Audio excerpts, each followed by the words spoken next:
এবং উপস্থিত আছেন ভৈরব ঈদে মিলাদুন্নবী উদযাপন কমিটির সম্মানিত কোষাধ্যক্ষ হাজী আবুল কালাম সাহেব সহ আমাদের মাঝে যারা উপস্থিত আছেন সবাই মিলে আমরা সংক্ষিপ্ত পরিসরে আজকে এই স্বাগত র্যালি উদযাপন করতে পেরেছি, এই জন্য শুকরিয়া তার সবাই বলি আলহামদুলিল্লাহ।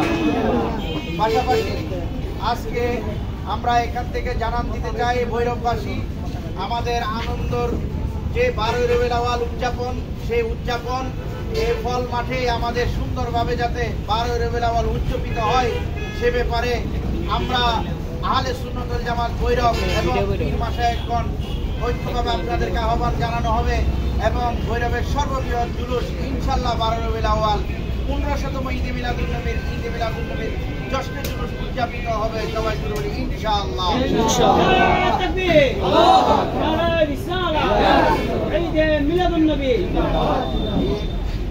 এ পর্যায়ে সংক্ষিপ্ত কথা বলবেন উলামা পরিষদের সম্মানিত সিনিয়র সহসভাপতি আলহাজ আব্দুল হক আবু হানিফ বাদল ভাই কথা বলবেন, তারপরে সভাপতি সাহেব বলবেন, তারপর মোনাজাত করবেন।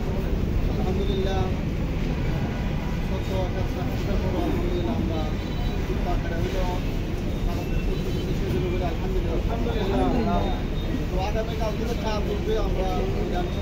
ভাই দেখিয়ে রাখুন করলে সারতান বেড়া ফেসবুকে সারতান বেড়া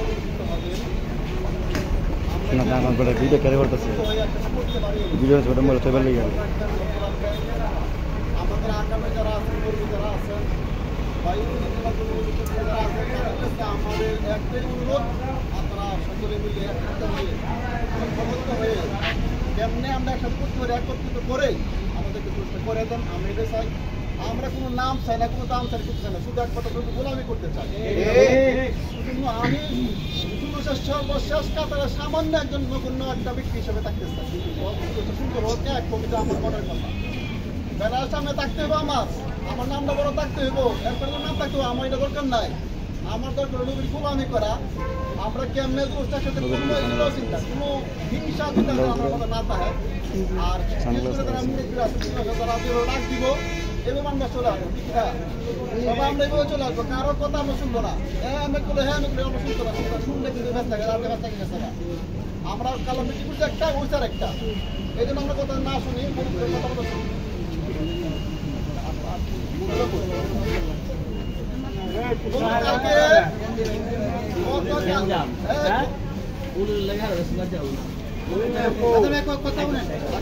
কালকে আমরা প্রায় 15 বছর 20-25 জন আলেমওয়ালামা বসছিলাম, বসে আমরা একটা সিদ্ধান্ত নিয়েছিলাম যে আমরা বড় ফল না